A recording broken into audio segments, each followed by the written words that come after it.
গল্প ভালোবাসি মন্ত্রী মশাই, লেখনীতে মোসাম্মত তাফসিরা চৌধুরী। গল্প পর্ব ৬।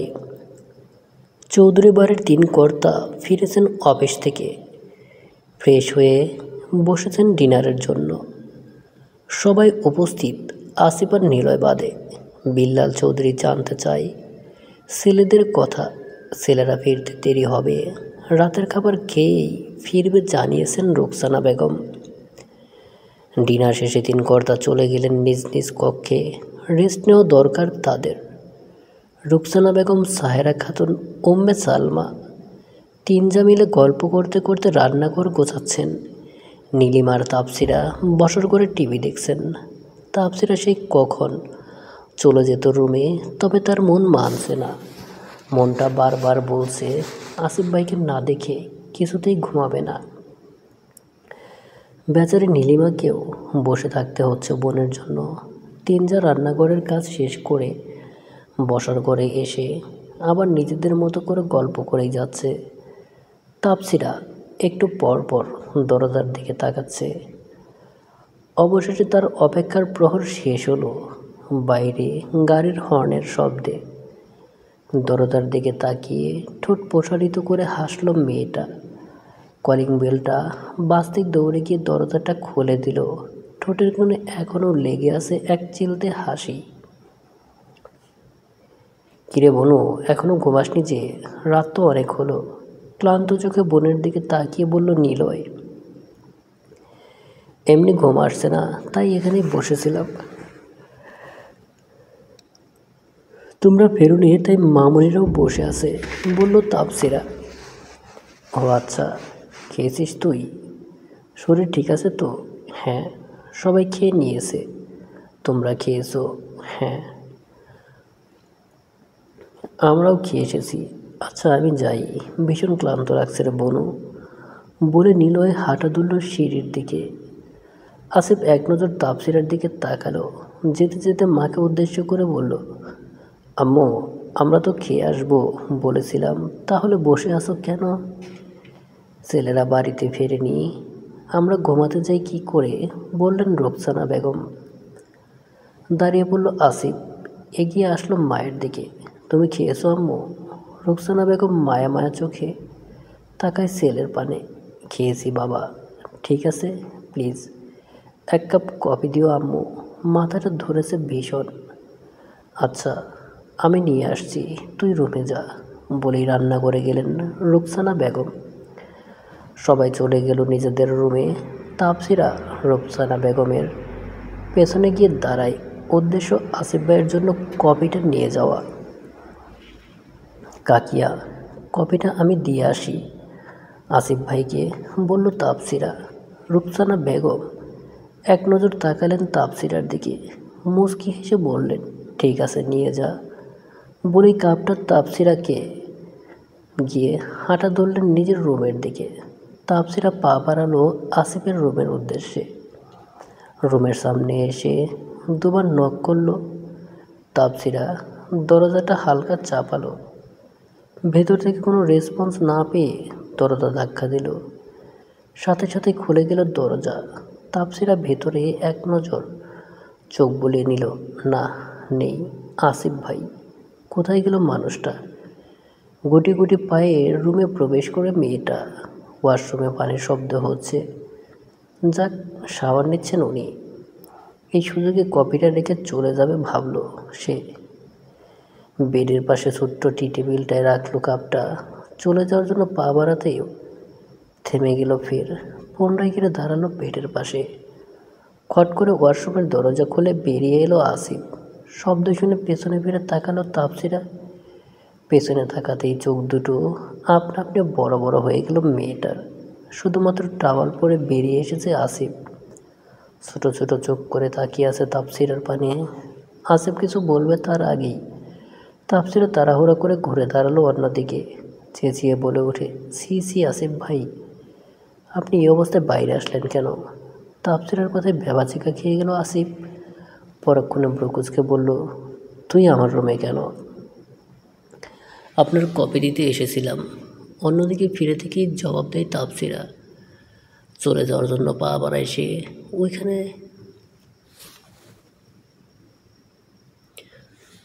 ওখানে দাঁড়া, নড়বি না বলেই কাবার থেকে ট্রাউজার আর টি শার্ট বের করে পরে নেয় আসিফ। আসিফের কথা শুনে পা বাড়ানোর সাহস পেল না মেয়েটা। কাপটা নিয়ে আয়েশ করে বসলো বিছানায়। সামনে থাকা চেয়ারটার দিকে ইশারা করে বলল, এখানেই বস। ভয়ে রীতিমতো ঘামতে শুরু করছে মেয়েটা। না জানি আসিফ ভাই এখন কি বলবে তাকে। বসবো কেন আসিফ ভাই, আমি তো চলে যাচ্ছি। এইবার আসিফ পূর্ণ দৃষ্টি ফেলে তাপসিরার উপর। অমনি চোখাচোখি হয় দুজন। চোখ নামিয়ে নেয় তাপসিরা। ভীষণ ভয় হচ্ছে তার। না জানি কখন আসিফ ভাই ধমক দেয় তাকে।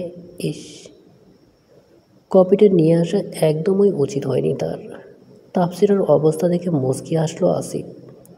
তবে সেটা তো দেখতেই পেল না।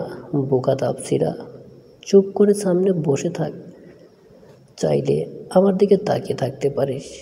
তাপসিরা অবাক হয়, আসিফ ভাই কি বলছে এইসব। ধপ করে বসে পড়ে চেয়ারে। তাপসিরা হাঁ করে তাকিয়ে থাকে আসিফ ভাইয়ের দিকে। অথচ আসিফ ভুলেও তাকাচ্ছে না মেয়েটার দিকে। দুজনের মধ্যে পিনপতন নীরবতা। আসিফ আয়েশ করে বসে কফিতে চুমুক দিচ্ছে। সামনের রমণীটি যে কত মায়াবী দৃষ্টিতে তার দিকে তাকিয়ে আছে দেখতেই পেল না আসিফ। তাপসির আর চুপ থাকতে পারছে না। এতক্ষণ কথা না বলে কি থাকা যায়। নীরবতা ভেঙে আসিফকে ডাকলো, আসিফ ভাই। আসিফ ভাইয়ের হোমটা শুনে বুক টিপ টিপ করে ওঠে তার। হৃৎপিণ্ডটা যেন বেরিয়ে আসতে চায় মেয়েটার। আসিফ তাকায় তাপসিরার পানে। কিছু বলবি? শান্ত কণ্ঠ আসিফের। ভালোবাসি, ঘোরের মধ্যে আনমনে বলে উঠল তাপসিরা। আসিফ বিষম খায়। খক খক করে কেসে ওঠে। মুহূর্তে পাল্টে যায় চেহারার রং। ফর্সা মুখটার আগে রক্তিম বর্ণ ধারণ করে। কি কি ভালোবাসিস? গুরুগম্ভীর প্রশ্ন আসিফের। আচমকা আসিফের গম্ভীর কণ্ঠস্বর শুনে চমকে ওঠে তাপসিরা। ভয়ে কাঁপতে শুরু করেছে। কি বলে ফেলল সে। এখন তো আসিফ ভাই খাঁচা চিবিয়ে খাবে তাকে। সে ভয়ে আসিফের পানে। তাপসিরার থেকে উত্তর না পেয়ে ধমক দেয় আসিফ। কি বললাম শুনতে পাসনি? কেঁপে ওঠে তাপসিরার ছোট্ট দেহখানা। ভয়ে প্রাণ পাখি উড়ে যায় যায় অবস্থা। সে আমতা আমতা করে উত্তর দেয়, আমি আমি আইসক্রিম ভালোবাসি আসিফ ভাই। কথাটা মনে হয় বিশ্বাস হলো না আসিফের। সন্দিহান চোখে তাকিয়ে থাকে সে।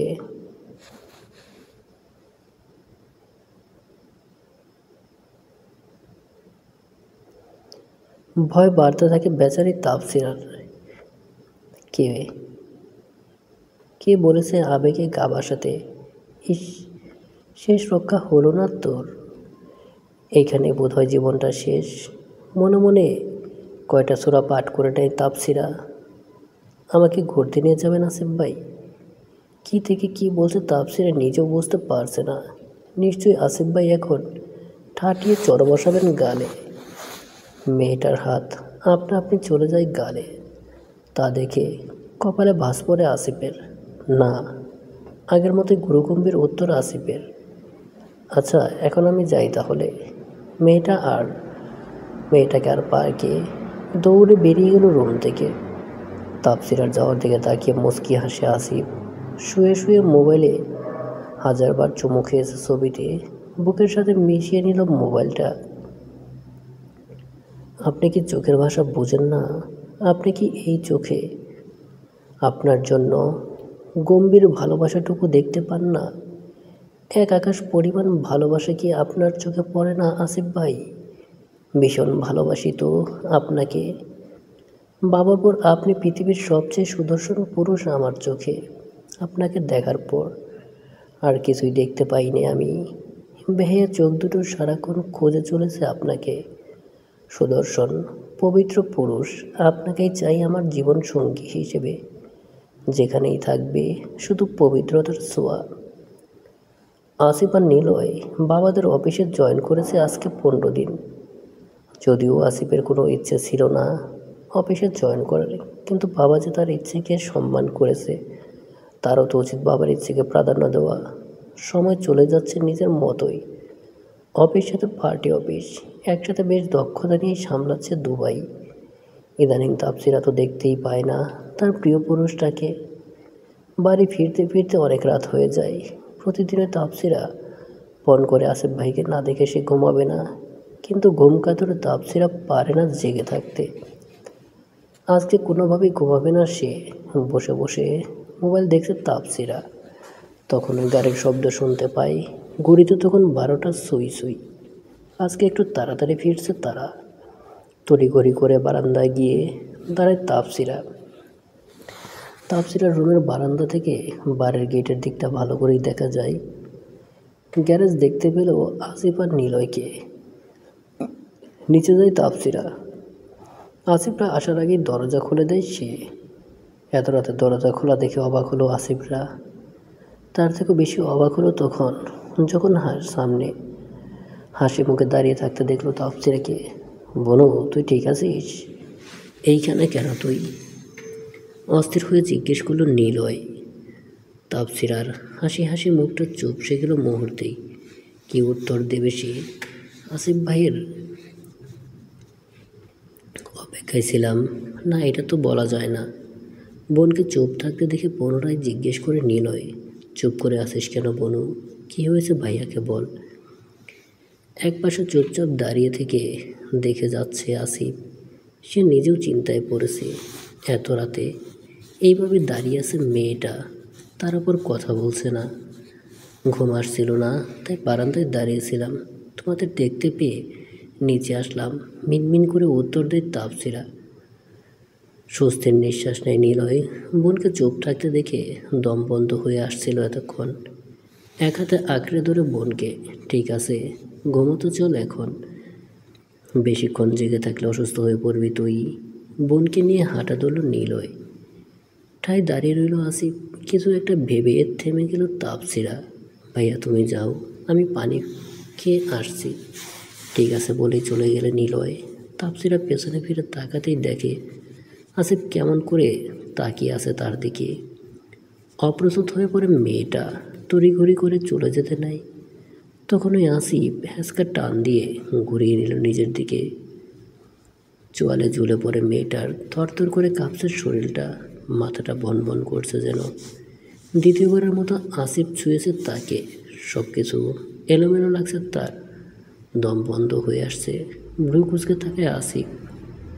আজব মেয়েটা এত কাঁপাকাঁপি করছে কেন? তুই যে মৃগরোগে আক্রান্ত ঘরে সবাই জানে। থমথ খায় তাপসিরা। সে মৃগরোগী মানে কি বোঝাতে চাইল আসিফ ভাই? বোকার মতো তাকিয়ে রইল আসিফের দিকে। এত রাতে না ঘুমিয়ে এইখানে কি? মুখ গম্ভীর করে বলল আসিফ। ঘুমোতে যাচ্ছি তো। মুখ কাচুমাচু করে বলল তাপসিরা। কি জিজ্ঞেস করেছি? কান দিয়ে যায়নি?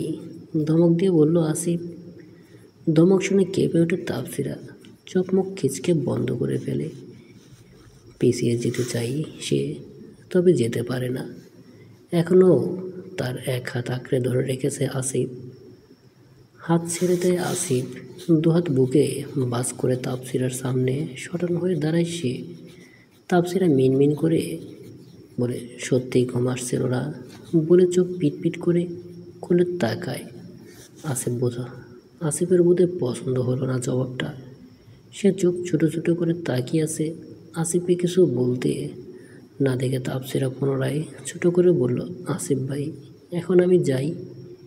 ঠিক আছে বলে হাঁটা তুলল আসিফ। আসিফের যাওয়ার দিকে তাকিয়ে বড় বড় করে নিঃশ্বাস ফেলে মেয়েটা। বিড়বিড় করতে করতে রুমে গেল নিজের। আপনার অতিরিক্ত ভালোবাসা একসময় শেষ করে দিবে আপনাকে। একতরফা ভালোবাসা ভয়ঙ্কর রকমের কষ্টকর। ভালোবাসার ঘোর কাটিয়ে ওটা হয়ে পড়বেন দায়। যখন একটা সময় আপনি তাকে ভালোবাসি বলতে পারবেন না, আবার সে অন্য কাউকে ভালোবাসুক সেটা আপনি মানতে পারবেন না। ভালোবাসি বলতে না পারার কষ্ট, শব্দগুলো গলায় আটকে যাওয়ার কষ্টগুলো ভিতর থেকে শেষ করে দেবে আপনাকে। অথচ তখন আপনি অপর পাশের ব্যক্তিটিকে বলতে পারবেন না আমাকে কি একটু ভালোবাসা যায় না? একসময় আপনার ইচ্ছে হবে আয়ুকাল ফুরালেই আপনি মুক্তি পাবেন। আসলে কি মুক্তি পাবেন? সকালের এক ফালি রোদ মুখের উপর এসে পড়তেই ঘুম ভেঙে গেল তাপসিরার। চোখ মুখে বিরক্তি নিয়ে তাকাতেই দেখতে পেল মা জানালার পর্দা সরিয়ে কোমরে হাত দিয়ে দাঁড়িয়ে আছে। সে কিছু বলতে যাবে তার আগেই উম্মে সালমা বলে উঠল, এই নিয়ে কয়বার ডেকে গেলাম, সেদিকে কোনো খবর আছে তোর? ভার্সিটি যাওয়ার ইচ্ছে নেই নাকি? বিরক্তিতে সূচক শব্দ করল মেয়েটা। অন্য পাশ ফিরে আরেকটু আয়েশ করে শুলো, আম্মু আরেকটু ঘুমোতে দাও না। একদমই না, আর 1 মিনিটও যদি দেরি হয় উঠতে তাহলে এক্ষুনি ঠান্ডা পানি ঢেলে দেবো গায়ে। মায়ের কথা শুনে দরপুরিয়ে উঠে পড়ল তাপসিরা। মায়ের ওপর বিশ্বাস নেই। বলেছেন যখন কাজটা করতে দেরি করবেন না উনি। মায়ের দিকে তাকিয়ে বলল, যাচ্ছি বাবা। সবসময় হিটলারের মতো করো কেন আমার সাথে? আমি কি তোমার মেয়ে না? তবে রে দাঁড়া, তুই কার মেয়ে মনে করিয়ে দিই আমি। উম্মে সালমা তেরে আসতে দৌড়ে ওয়াশরুমে চলে যায় তাপসিরা। মেয়ের কাণ্ড দেখে শব্দ করে হাসলেন উম্মে সালমা। নিচে নামতেই খুশিতে চোখ চিকচিক করে ওঠে তাপসিরার। আজকে অনেকদিন পর সবাই একসাথে নাস্তার টেবিলে উপস্থিত। চৌধুরী বাড়ির 3 কর্তা, আসিফ আর নিলয়, সাথে বাকি সবাই। আয় আয় মা, নাস্তা করে নে, তাপসিরাকে দেখে বললেন রুকসানা বেগম। বনু আয়, আমার পাশে বস। নীলার কথা শুনে নীলিমা মুখ বাঁকিয়ে বলল, আপনার পাশে বসবে কেন? তাপসি আপু আমার পাশে হাতে বসবে। ওদেরকে দেখে আসিফ বিড়বিড় করে বলল, সবাই এমনভাবে বলছে যেন উনি প্রধানমন্ত্রী। সবাইকে থামিয়ে দিয়ে বিল্লাল চৌধুরী বললেন, তোমাদের পাশে না, আমার মা আমার পাশে বসবে। আসো মা, আমার পাশে বসবে তুমি। তাপসিরার দিকে তাকিয়ে বলল। বিল্লাল চৌধুরীর কথা শুনে অসহায় ফেস করে তাকালো নিলয় আর নীলিমা। তাপসিরা মুচকি হেসে বলল, বরাব্বর পাশে। তাপসিরা বসার ঘরে বসে আছে। নীলিমা রেডি হচ্ছে। আসিফকে বের হতে দেখে তাপসিরা দৌড়ে গিয়ে তার পথ আটকায়। আসিফ চোখ ছোটো ছোটো করে তাকায় তাপসিরার দিকে। তাপসিরা কাচুমাচু করে বলে, আসিফ ভাই, আমাকে আপনার বাইকে করে দিয়ে আসবেন ভার্সিটি। আসিফ কিছু না বলেই চলে যাচ্ছিল। তাপসিরা ফের বলল, আসিফ ভাই প্লিজ। আসিফ তাকালো তাপসিরার দিকে, বলল না কিছুই। তাপসিরাকে পাশ কাটিয়ে চলে গেল। ছোট্ট মনটা ভেঙে গেল তাপসিরার। মেয়েটা তাকিয়ে রইল আসিফের যাওয়ার দিকে। কাঁধে কারো হাতের স্পর্শ পেয়ে চমকে ফিরে তাকালো তাপসিরা। রুকসানা বেগম মুখ কালো করে তাকিয়ে আছে তাপসিরার দিকে। কিছু মনে করিস না মা, তুই তো জানিস আসিফ কেমন। আমি বলবো তোকে একদিন দিয়ে আসতে। তাপসিরা হাসবার চেষ্টা করলো। আলতো করে জোরে ধরল কাকিয়াকে। কাকিয়া, একটা কথা জিজ্ঞেস করি? রুকসানা বেগম হাত বুলিয়ে দেন তাপসিরার মাথায়। একটা কেন, যত ইচ্ছে জিজ্ঞেস কর মা। তোমার ছেলেকে কি জন্মের পর মুখে মধু টুধু দাওনি নাকি? সারাক্ষণ নিম পাতার মতো তেতো কথা মুখে। শব্দ করে হেসে দিলেন রুকসানা বেগম।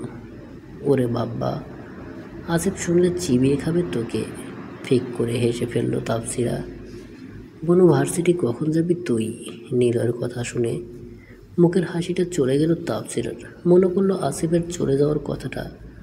মন খারাপ করে বলল, যাও তুমি, তোমার ভাই নিয়ে যায়নি, তুমি নিয়ে যাবে নাকি?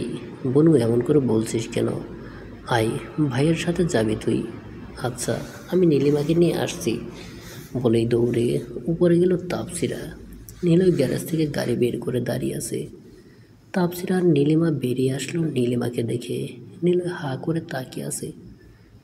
কালো চুড়িদার পরেছে নীলিমা, ধবধবে ফর্সা গায়ের রং, কোমর পর্যন্ত ছড়ানো কালো ঘন চুল। দেখতে কোনো পরীর থেকে কম লাগছে না নিলয়ের কাছে। নিজেকে সামনে নিল নিলয়। নীলিমাকে রাগানোর জন্য বলল, বনু, আমি কি কাউকে বলেছি যে আমি ওনাকে নিয়ে যাব। ব্যাস, কাজ হয়ে গেল তাতে। রেগে বোম হলো নীলিমা। আপু, তুমিও বলে দাও ওনার সাথে যাওয়ার কোনো ইচ্ছে নেই আমার। নিলয় চোখ ছোটো করে তাকালো। এই বোনকে বলছিস কেন? সাহস থাকলে আমাকে বল দেখি। নীলিমা তেরে কিছু বলতে যাবে তার আগেই তাপসিরা চেঁচিয়ে বলল, এই তোমরা থামবে নাকি আমি একা চলে যাব? নিলয় ফিসফিসিয়ে বলল, আজকে বোনের জন্য বেঁচে গেলি, আপনিও আপুর জন্য বেঁচে গেলেন। মুখ বাঁকিয়ে বলল নীলিমা। গাড়ি চলছে আপন গতিতে। নিলয় ভাই, গাড়ি থামান প্লিজ প্লিজ প্লিজ, চেঁচিয়ে বলল নীলিমা। চমকে গাড়ি ব্রেক করলো নিলয়। রাগী গলায় বলল, কী সমস্যা তোর? এমন চেঁচালি কেন? ভাইয়া এমন করে বলছে কেন? নীলিমা বল কি হয়েছে? বলল তাপসিরা। নীলিমা মিনমিন করে বলল, আপু চলো না, আমরা আইসক্রিম খাবো। কতদিন আমরা একসাথে আইসক্রিম খাই না। নীলয়ের রাগ হলো ভীষণ। আজব মেয়েটা, আইসক্রিমের জন্য এমন করছে। নিজেকে সামলে নিল সে। গম্ভীর হয়ে বলল, আইসক্রিম খাওয়ার দরকার নেই, অন্য কিছু খেতে পারিস। নীলিমা অসহায় দৃষ্টিতে তাকালো বোনের দিকে। মায়া হলো তাপসিরার। তবে কিছু করার নেই তার। পরে যদি অসুস্থ হয় তাহলে সবাই নিলয়কে দোষ দেবে। মন খারাপ করে না সোনা বোন আমার। আইসক্রিম খেয়ে যদি অসুস্থ হয়ে যায়, তাই ভাইয়া আইসক্রিম খেতে দিচ্ছে না। চল আমরা চকলেট খাবো, আদর করে বলল তাপসিরা। এতক্ষণ মন খারাপ করলো বোনের কথা শুনে মুখে হাসি ফুটে উঠল নীলিমার। আচ্ছা তাহলে অনেকগুলো চকলেট কিনে দিতে হবে আমাকে। তাপসিরা হেসে বলল, ঠিক আছে। তাপসিরা উঠে যাও মা। সোনা মেয়ে আমার, সে কখন ভার্সিটি থেকে ফিরে ঘুমিয়েছ? উঠে যাও তাড়াতাড়ি। সাহেরা খাতুনের ডাকে পিট করে চোখ খুলে তাকায়। মামুনি তুমি এখানে? বলতে বলতে আর মোড়া ভেঙে উঠে বসে তাপসিরা। হ্যাঁ রে, সেই কখন ঘুমিয়েছি। খিদে পাইনি বুঝি তোমার? সারেহা খাতুনের কথায় মুচকি হাসে তাপসিরা। আমি আসছি মামুনি, তুমি যাও। চলে গেলেন সাহেরা খাতুন। ফ্রেশ হয়ে নিচে গেল তাপসিরা। বসার ঘরে আছে বাড়ির 3 গিন্নি। তাপসিরা গিয়ে বসে মায়ের পাশে। দুপুরে তো খাওয়া হলো না। দাঁড়া, আমি নাস্তা নিয়ে আসি, বললেন উম্মে সালমা। তুই বস ছোট, আমি নিয়ে আসছি। উম্মে সালমাকে থামিয়ে রুকসানা বেগম নিজেই গেলেন। কিছুক্ষণ পর হাতে নাস্তার প্লেট নিয়ে ফিরে এলেন রুকসানা বেগম। এই নে মা, চট জলদি খেয়ে নে। নাস্তার প্লেট তাপসিরার হাতে দিয়ে তার পাশে বসলেন রুকসানা বেগম। প্লিজ তুমি খাইয়ে দাও না কাকিয়া। রুকসানা বেগম যেন এইটা শোনার অপেক্ষায় ছিলেন। কাকিয়ার হাতে আয়েশ করে খেয়ে নিল তাপসিরা। খাওয়া শেষে রুকসানা বেগমের কোলে মাথা দিয়ে শুলো তাপসিরা। জানো কাকিয়া, আমি তোমায় ভীষণ ভালোবাসি। রুকসানা বেগম মুচকি হাসলেন। জানি তো, আমিও ভীষণ ভালোবাসি আমার মাটাকে, বলে হাত বুলিয়ে দিচ্ছেন তাপসিরার মাথায়। প্রিয় দর্শক, গল্পটা কেমন লাগলো তা অবশ্যই কমেন্ট করে জানাবেন। গল্পটি ভালো লাগলে চ্যানেলটি সাবস্ক্রাইব করে সাথেই থাকুন। ধন্যবাদ সকলকে। ভালো থাকবেন, সুস্থ থাকবেন। আল্লাহ হাফেজ। দেখা হবে আবার নতুন কোনো গল্প নিয়ে।